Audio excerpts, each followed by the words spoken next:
Okay.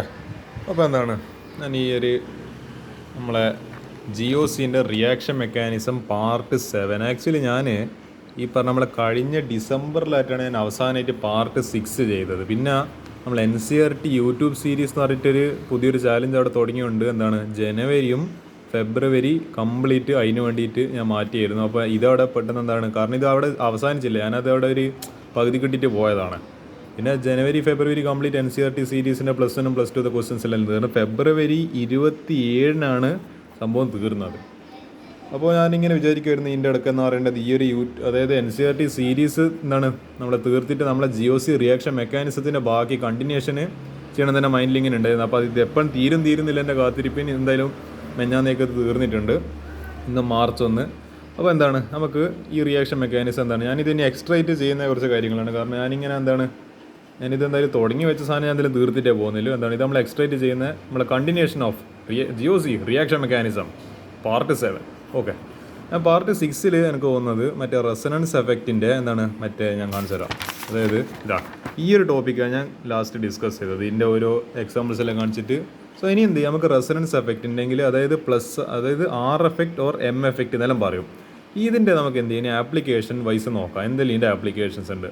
അതായത് എന്തിലുണ്ട് നമ്മൾ ഇതുവരെ പഠിച്ച അതേ ആപ്ലിക്കേഷൻസ് തന്നെ. അതായത് എങ്ങനെ ഇത് കാർബോ കാറ്റയോണും എന്താണ് ഈ പറഞ്ഞ കാർബാനിയോൺസ് ഫ്രീ റാഡിക്കലെല്ലാം സ്റ്റെബിലിറ്റിനെ എഫക്റ്റ് ചെയ്യുന്നത്. അതുപോലെ അസിഡിക് സ്ട്രെങ്ത്ത്, ബേസിക് സ്ട്രെങ്ത്ത്, നമ്മൾ ഇൻഡക്റ്റീവ് എഫക്റ്റിലും ഇലക്ട്രോമെറിക് എഫക്റ്റിലും കണ്ട അതേ സാധനങ്ങൾ തന്നെ നമ്മളൊന്നും കൂടി എന്ത് ചെയ്യുക ഇനി ഇത് വെച്ചിട്ട് നമ്മൾ പറയാൻ പോകും റെസണൻസ് വെച്ചിട്ട് എന്താ സ്ഥിതി എന്നുള്ളത്. അതായത് സ്റ്റെബിലിറ്റി ഓഫ് കാർബോ കാറ്റയോൺ നോക്കാം.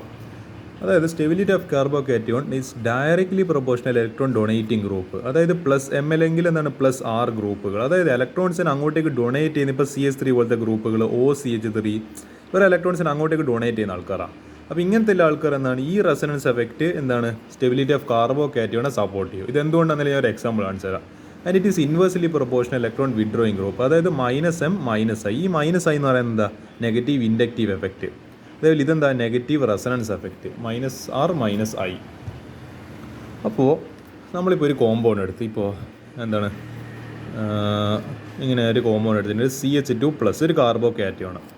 ഇതിലേക്ക് ഞാൻ എന്ത് ചെയ്ത് ഇവിടെ ഒരു ഗ്രൂപ്പ് ആഡ് ചെയ്ത് CH3. അപ്പോൾ ഇവിടെ എന്തുണ്ട് മറ്റേ കാർബണിൻ്റെ ലോൺ പെയർ ഓഫ് ഇലക്ട്രോൺസ് ഉണ്ട്.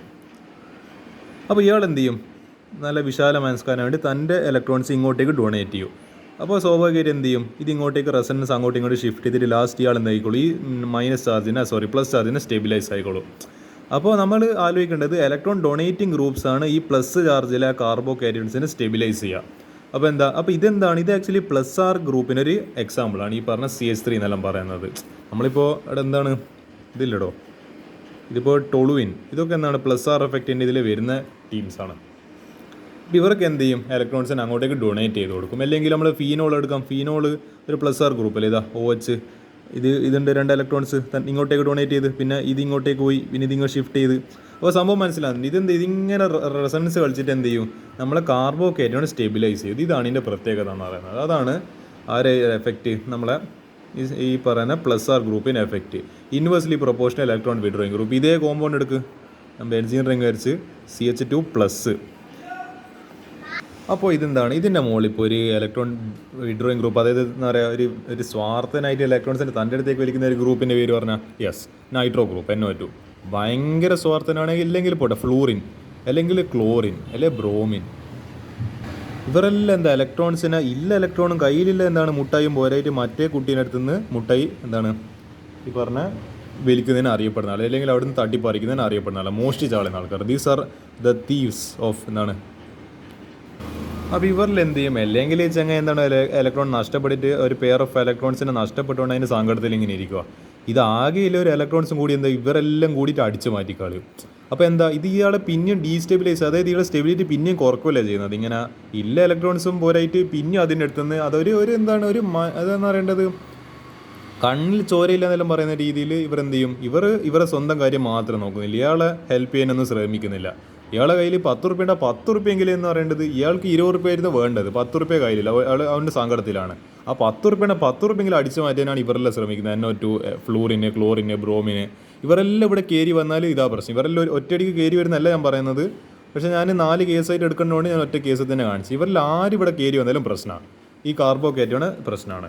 അതുകൊണ്ടാണ് ഇത് ഇൻവേഴ്സ് പ്രൊപ്പോർഷനാലിറ്റി കൊടുത്തില്ല. അപ്പോൾ ഇങ്ങനത്തെ ഗ്രൂപ്പുകൾ വന്നു കഴിഞ്ഞാൽ ഇതിൻ്റെ സ്റ്റെബിലിറ്റി സ്വാഭാവികമായിട്ട് കുറയും. അതാണ് ഇതിൻ്റെ എക്സ്പ്ലനേഷന്.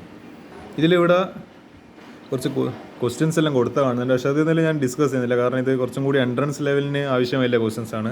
നമുക്ക് കൂടുതൽ തിയറി തന്നെ ഫോക്കസ് ചെയ്യാം. അങ്ങനെ തന്നെ ആകുമ്പോൾ തിയറി തന്നെ പഠിച്ചു കഴിഞ്ഞാൽ നിങ്ങൾക്ക് ഏകദേശം നിങ്ങളെ ലെവലിലെ ക്വസ്റ്റ്യൻസ് എല്ലാം ഏകദേശം ചെയ്യാൻ വേണ്ടി പറ്റും. അതുകൊണ്ട് ക്വസ്റ്റ്യൻസ് എല്ലാം ഞാൻ തൽക്കാലത്തേക്ക് സ്കിപ്പ് അടിക്കുകയാണ്. ഇതെല്ലാം കുറച്ചും കൂടി ഞാൻ പറഞ്ഞല്ലോ എൻട്രൻസ് ലെവലിനാണ് ഇങ്ങനത്തെ ക്വസ്റ്റ്യൻസ് എല്ലാം ചോദിക്കുക.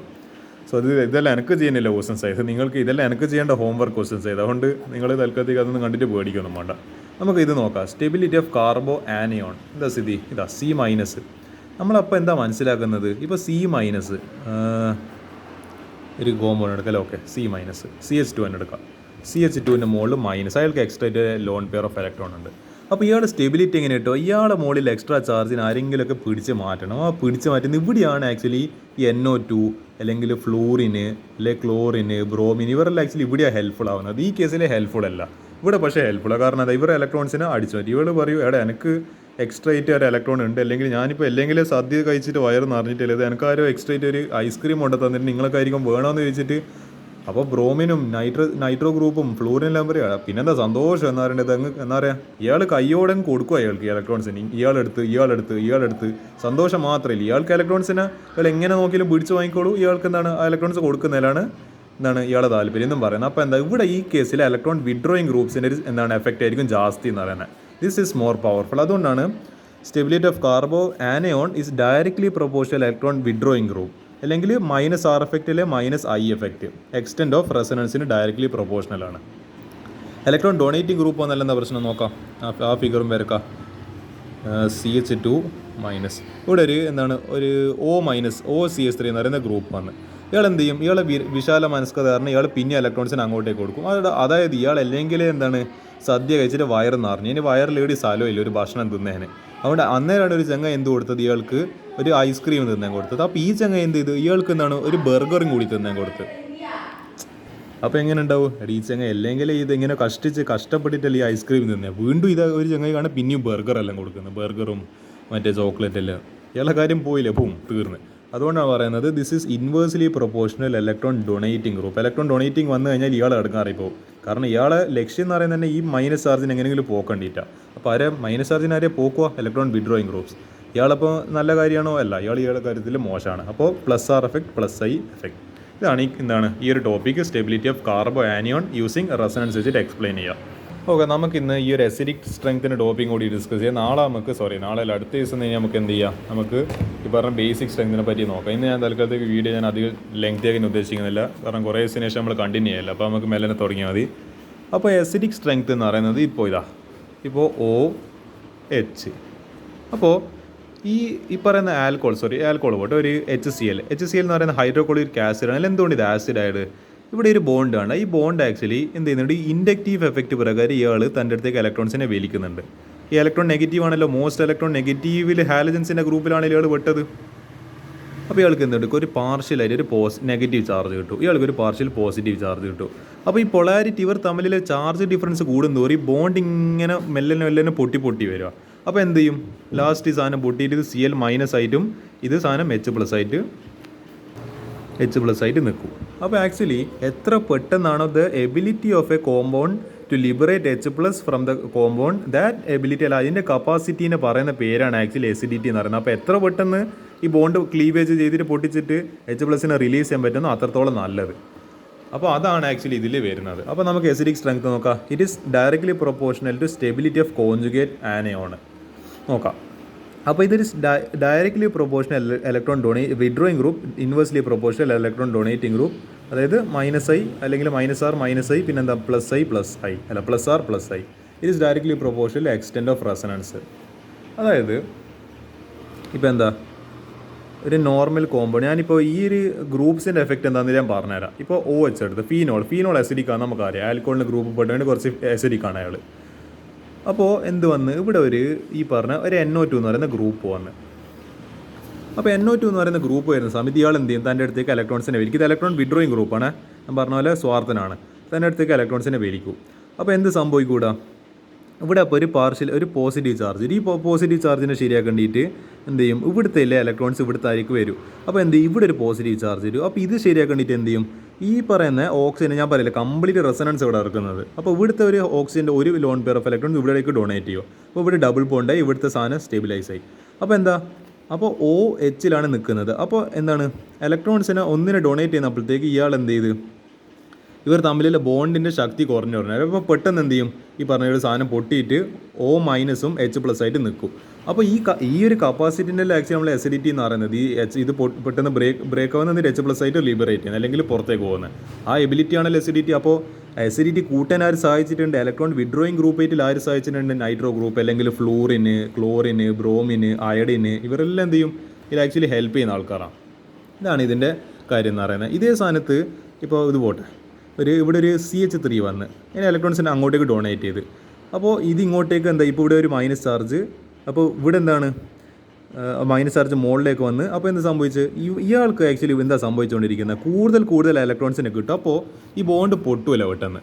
അതായത് ഇപ്പോൾ OH ഇയാൾക്ക് ഒരു 2 ഇലക്ട്രോൺസുകൾ ഡൊണേറ്റ് ചെയ്യുന്നതായിരിക്കും, ഇയാൾക്ക് പിന്നെ ഇലക്ട്രോൺസിനെ കിട്ടി. അപ്പോൾ എന്ത് ഈ ബോണ്ട് പെട്ടെന്ന് പൊട്ടുമല്ലോ, അപ്പോൾ ഇയാൾ കുറച്ചും കൂടി സ്റ്റേബിൾ മോളിക്യൂലായിട്ട് മാറാം. അപ്പോൾ എന്ത് സംഭവിക്കും, ഇയാൾക്ക് കൂടുതൽ ഇലക്ട്രോൺസിനെ കിട്ടുന്നതോറും ഈ ബോണ്ട് എന്താണ് കൂടുതൽ സ്ട്രോങ് ആയി വരും. അതായത് ഈ സിംഗിൾ ബോണ്ടിൽ പിന്നെ ഡബിൾ ബോണ്ട്, ട്രിപ്പിൾ ബോണ്ട് ആയിട്ടെല്ലാം മാറും അങ്ങനെ വരുന്ന സമയത്ത്. അപ്പോൾ എന്ത് ഇത് ഈ സിംഗിൾ ബോണ്ട് നമുക്ക് ഇങ്ങനെ വിചാരിച്ച ഇങ്ങനെ പൊട്ടിക്കാം. പക്ഷേ ഇപ്പോൾ ഡബിൾ ബോണ്ട് HL എന്താ പിന്നെയും പൊട്ടിക്കാൻ പ്രയാസമാണ്. അപ്പോൾ എന്ത് ചെയ്യും, ഇത് കൂടുതൽ പെട്ടെന്ന് H+നെ പെട്ടെന്ന് ലിബറേറ്റ് ചെയ്യാൻ വേണ്ടി പറ്റില്ല. അപ്പോൾ എന്തായിരിക്കും, ഇതിൻ്റെ എസിഡിറ്റി എന്ന് പറയുന്ന ക്വാണ്ടിറ്റി കുറഞ്ഞ് H+നെ ലിബറേറ്റ് ചെയ്യാനേ പെട്ടെന്ന് പറ്റുന്നില്ല. പിന്നെ എങ്ങനെ അതിന് എസിഡിറ്റി കാണിക്കാൻ പറ്റും, എസിഡിറ്റി കുറവായിരിക്കും. അതുകൊണ്ട് ഇത് താഴെ വന്നത്. അപ്പോൾ inversely proportional electron donating group. ഇതാണ് ആക്ച്വലി എസിഡിറ്റിനെ പറ്റിയിട്ട് എനിക്ക് പറയാനുള്ളത്. അതേപോലെ ഇവിടെ എന്ത് കൊടുത്തിട്ടുണ്ട്, എഫക്റ്റ് ഓഫ് ഫോളോയിങ് ഗ്രൂപ്പ്സ്. അപ്പോൾ ഇവിടെ കുറച്ച് എന്താണ് ഈ പറഞ്ഞ നമ്മളെ അതിൻ്റെ എന്താണ് കുറച്ച് ഇലക്ട്രോൺ വിഡ്രോയിങ് ഗ്രൂപ്പ്സ്. കാരണം ഇലക്ട്രോൺ വിഡ്രോയിങ് ഗ്രൂപ്പ്സ് ആണെങ്കിൽ എന്ത് കൂട്ടുന്നത്, നമ്മൾ ഈ പറഞ്ഞ സ്റ്റെബിലിറ്റി ഓഫ് അല്ലെങ്കിൽ എസിഡിറ്റി കൂട്ടുന്നത് ആരാണ്, ഇലക്ട്രോൺ വിഡ്രോയിങ് ഗ്രൂപ്പ്സ്. അപ്പോൾ ഇലക്ട്രോൺ വിഡ്രോയിങ് ഗ്രൂപ്പ്സിൻ്റെ പലതരത്തിലാണ്, പല എക്സാമ്പിൾസ് ഉണ്ട്. അതിൻ്റെ ഒരു എന്താണ്, അതിന് എത്രമാത്രം എസിഡിറ്റിനെ ഇൻഫ്ലുവൻസ് ചെയ്യുന്നുണ്ടെന്നൊരു ഓർഡർ നോക്കേണ്ടിയിട്ട് ഈ PH എന്ന് പറയുന്നത് ആക്ച്വലി എന്താണ്, ഫീനൈൽ റിംഗ് ആണ്. അതായത് ബെൻസൈൽ റിങ്ങിനാണ് ആക്ച്വലി പറയുന്നത്. അതേപോലെ I Br chlorine fluorine Cn-. അപ്പോൾ ഇയാളും തന്നെ അടുത്തേക്ക് ഇലക്ട്രോൺസിനെ വലിക്കുന്ന അറിയപ്പെടുന്ന ഒരാളാണ് NO2-. അതേപോലെ എന്താണ് NO2+ ആണോ അല്ലേ. പിന്നെ എന്താ ലാസ്റ്റ് വരുന്നത് ഏറ്റവും കൂടുതൽ പവർ കാണിക്കുന്ന CF3. ഇതിൻ്റെ പേരെന്താണെന്ന് നിങ്ങൾക്ക് അറിയില്ല, എന്താണ് കാർബൺ ട്രൈഫ്ലൂറൈഡ് എന്നാണ് അങ്ങനെ എന്തോ പേരാണ് വരുന്നത്. പക്ഷേ ഇയാളാണ്, നിങ്ങൾ ആലോചിച്ച് നോക്ക്, കാർബണിൻ്റെ മുകളിൽ 3 എന്താണ് ഈ ഫ്ലൂറിൻ എന്ന് പറയുന്ന ആരാ, it is the most electron negative element in the whole of periodic table. ഈ പീരിയോഡിക് ടേബിളിൽ തന്നെ ഏറ്റവും പവർഫുൾ ആയിട്ടുള്ള ഒരു വ്യക്തിയാണ് ഈ പറഞ്ഞ ഫ്ലൂറിന്. അപ്പോൾ എന്താണ് ഇപ്പോൾ CF3 എന്ന് പറയുന്നത്, ഇപ്പോൾ ഇതാ നമ്മളെ OH ഞാനെടുത്ത് OH ആണ് എടുക്കേണ്ടത്, OH എടുത്ത് എന്നിട്ട് ഇവിടെ CF3 അറ്റാച്ച് ചെയ്ത്, പിന്നെ ഇവിടെ ഒരു CF3, അതേപോലെ ഇവിടെ പോട്ടെ, ഇവിടെ ഒരു CF3, അതായത് ഓർത്തോ പിന്നെ ഈ പാര ഇവിടെ പോട്ടെ CF3. അപ്പോൾ എന്താ സംഭവിച്ചത്, ഇവിടുന്ന് അതായത് ഇവിടുന്ന് 3 ഫ്ലൂറിന് ഇങ്ങോട്ട് ഇലക്ട്രോൺസിനെ വലിക്കുന്നുണ്ട്, ഇവിടുന്ന് 3 ഫ്ലൂറിന് തൻ്റെ അടുത്തേക്ക് ഇലക്ട്രോൺസിനെ വലിക്കുന്നുണ്ട്, ഇവിടുന്ന് 3 ഫ്ലൂറിന് തൻ്റെ അടുത്തേക്ക് ഇലക്ട്രോൺസിനെ വലിക്കുന്നുണ്ട്. അപ്പോൾ എത്ര പെട്ടെന്ന്, അതായത് 5 മിനിറ്റ് കൊണ്ട് നടക്കുന്ന സാധനം ഒരു 2 സെക്കൻഡ് കൊണ്ട് നടക്കും. ഞാൻ ആക്ച്വലി ജസ്റ്റ് ഒരു സിംബോളിക്കായിട്ട് റെപ്രസെൻറ്റേഷൻ കാണിച്ചാൽ 5 മിനിറ്റിൽ പൊതുവെ ഫീനോള് ബോണ്ട് പൊട്ടിയിട്ട് അസിഡിക് സ്ട്രെങ്ത് കാണിക്കുന്നത് ഇത് 3 അതായത് 9 ഹൈലി ഇലക്ട്രോൺ നെഗറ്റീവ് എലമെൻറ്റ്സ്, അതായത് എലമെൻ്റ് ആയിട്ടുള്ള ഫ്ലൂറിൻ ആറ്റംസ് 9 എണ്ണം എന്താ ഒരേപോലെ കോമ്പൗണ്ട് എഫക്റ്റ്, ആടുന്നും പിരിക്കുന്നു, ഈടുന്നും പിരിക്കുന്നു, താഴെന്നും പിരിക്കുന്നു. അപ്പോൾ ബോണ്ട് പൊട്ടിയിട്ട് അത്രത്തോളം അസിഡിക് ആയിട്ട് ഈ കോമ്പൗണ്ട്. ഇങ്ങനത്തെ കോമ്പൗണ്ട് എക്സിസ്റ്റ് ചെയ്യുന്നുണ്ടെന്ന് നമുക്ക് അറിയില്ല, പക്ഷേ ഉണ്ടെങ്കിൽ this is the most acidic compound തന്നെ വേണ്ടിക്ക് പറയാം. അത്രമാത്രം അസിഡിറ്റി ആൾ കാണിക്കും. ഇതാണ് ആക്ച്വലി അതിൻ്റെ ഓർഡർ എന്ന് പറയുന്നത്. അതേപോലെ acids in order of increasing acidity എന്ന് പറഞ്ഞിട്ട് കുറച്ച് എക്സാമ്പിൾസ് കൊടുത്തിട്ടുണ്ട്. നമ്മൾ അസിഡിക്, അതായത് എന്താണ് നമ്മളെ കാർബോക്സിലിക് ആസിഡിൻ്റെ കുറേ ഡെറിവേറ്റീവ്സ് ആണ്. അപ്പോൾ എന്താണ് അതിൻ്റെ കുറച്ച് എക്സാമ്പിൾസ് അവിടെ കൊടുത്തില്ല. ഇതിപ്പോൾ CF3 ഇയാളായിരിക്കും മോസ്റ്റ്. കാരണം എന്താ, ഇയാൾ പെട്ടെന്ന് ഇലക്ട്രോൺസിനെ വലിച്ചിട്ട് ഇവിടുത്തെ ഇപ്പോൾ ഒരു OH പോകണില്ല, ഇത് പൊട്ടിച്ചിട്ട് CO- H+ ഇങ്ങനെ നിൽക്കും. ഇവിടെ 3 ക്ലോറിൻ ഉണ്ട്. അപ്പോൾ ഇയാൾ എന്ത് ചെയ്യും, കുറച്ചും കൂടി, പക്ഷേ ഇയാളെക്കാട്ട് അത്ര എഫക്റ്റ് ഉണ്ട്, പക്ഷേ എന്താണ് എന്നാലും കുറച്ചും കൂടി നല്ല ഡേഞ്ചറസ് ആയില്ല, കാരണം ഹാലജൻ ആണല്ലോ. ഇത് 2 എണ്ണത്തിൻ്റെ എഫക്റ്റ്, NO2ൻ്റെ എഫക്റ്റ്, പിന്നെ NC ഐസോസൈനൈഡ്, പിന്നെ F എന്ന് പറയുമ്പോൾ ഒരു ഫ്ലൂറിൻ്റെ എഫക്റ്റ്, പിന്നെ ഒരു Cl-ൻ്റെ എഫക്റ്റ്, പിന്നെ ഒരു Br-ൻ്റെ എഫക്റ്റ്, പിന്നെ HCOH എന്ന് പറയുന്ന നോർമൽ മെത്തനോയിക് ആസിഡ്. ഇതിനെ മറ്റേ എന്താണ് നമ്മൾ ഈ പറഞ്ഞ എന്താണ് നമ്മളെ ഫോർമിക് ആസിഡ് നമ്മൾ ഉറുമ്പിലെല്ലാം കാണുന്ന, അതായത് ആൻസിലെല്ലാം കാണുന്നത് ഇതാ ഈ സാധനം, ഇതാണല്ലോ നമ്മൾ ആൻറ്റി എന്ന് പറയുന്നത്. അപ്പോൾ ഈ എന്താ പറയുക, ഉറുമ്പിനെ കൂടെ വീട് മൊത്തം എന്താണ് ശല്യമായിട്ടില്ല. അപ്പോൾ ഇത് പ്രൊഡ്യൂസ് ചെയ്യുന്ന ആസിഡാണ് ഈ പറഞ്ഞ HCOH എന്ന് പറയുന്ന മെത്തനോയിക് ആസിഡ് അല്ലെ ഫോർമിക് ആസിഡ്. Cl ഇപ്പോൾ എന്താ ഒരു Cl, പിന്നെ എന്താ C6, ഇതാ ഞാൻ പറഞ്ഞ ഫീനൈൽ റിങ്. പക്ഷേ അതിന് ഏറ്റവും എന്താണ് എഫക്റ്റ് കുറവായിരിക്കും. അതുപോലെ C6H5CH2, അപ്പോൾ ഒരു ഇത് ഗ്രൂപ്പ് കൂടി. അതേപോലെ CH3COH. CH3 അതായത് പ്രൊപ്പനോയിക് ആസിഡ് ആയിരിക്കും. അതായത് ഇതൊരു ആസിഡാണ്, പക്ഷേ എന്തെങ്കിലും അസിഡിറ്റി വെച്ച് ടേംസ് പറയുകയാണെങ്കിൽ ഇത് ഏറ്റവും ലീസ്റ്റ് അസിഡിക് ആയിരിക്കും, പ്രൊപ്പനോയിക് ആസിഡ്. ഇതാണ് എത്തനോയിക് ആസിഡ്, അല്ലെങ്കിൽ ഇതിനെ നമ്മളെ വിനാഗിരി എന്ന് പറയുന്ന സാധനം. ഇത് നമ്മളെ ഉറുമ്പിലെല്ലാം കാണുന്ന ആസിഡ്. ഇതാണ് ആക്ച്വലി എൻ്റെ ഓർഡർ. ഇത് ഓർഡർ വേണ്ടിയെങ്കിൽ നിങ്ങൾക്ക് എന്ത് ചെയ്യാം, ഒന്ന് സ്ക്രീൻഷോട്ട് എടുത്ത് വെക്കാം. സ്ക്രീൻഷോട്ട് എടുത്ത് വെക്കാവുന്നതാണ്. ഇതിൻ്റെ കുറച്ച് കേസസ് ഇവിടെ അസിഡിറ്റീൻ്റെ കൊടുത്തിട്ടുണ്ട്, അതിൻ്റെ റീസണും കൊടുത്തിട്ടുണ്ട്. നിങ്ങൾക്ക് വേണമെങ്കിൽ ഈ ഒരു പേജും കംപ്ലീറ്റ് സ്ക്രീൻഷോട്ട് എടുത്ത് വെക്കാവുന്നതാണ്. ഓക്കെ, അപ്പോൾ ഏതായാലും ഇന്നത്തേക്ക് പാർട്ട് 7 ഞാൻ ഇത്രയും ഡിസ്കസ് ചെയ്യാൻ ഉദ്ദേശിക്കുന്നത്. ഞാൻ ഇനി മറ്റന്നാൾ ഓർത്തോ എഫക്റ്റ് ബേസിക് സ്ട്രെങ്ത് ഇതിലായിരിക്കും ഞാൻ എൻ്റെ ഫോക്കസ്. അപ്പോൾ നമ്മൾ ഇന്നത്തെ എന്തെല്ലാം പഠിച്ചത്, ആപ്ലിക്കേഷൻസ് ഓഫ് റെസൊണൻസ് എഫക്റ്റിൽ സ്റ്റെബിലിറ്റി ഓഫ് കാർബോ കാറ്റിയോണും മറ്റേ കാർബൺ ഫ്രീ റാഡിക്കൽ, അതേപോലെ stability of carbo anion, acidic strength, 3 topics പഠിച്ചാൽ ഇത് 3 ടോപ്പിക്സ് നിങ്ങൾ സിൻസിയറായിട്ട് തന്നെ എന്ത് ചെയ്യുക, കണ്ടു പഠിക്കുക. അതിൻ്റെ ക്വസ്റ്റ്യൻസ് എല്ലാം പരമാവധി ചെയ്യാൻ വേണ്ടി ശ്രമിക്കുക. അപ്പോൾ that will be the end of today session.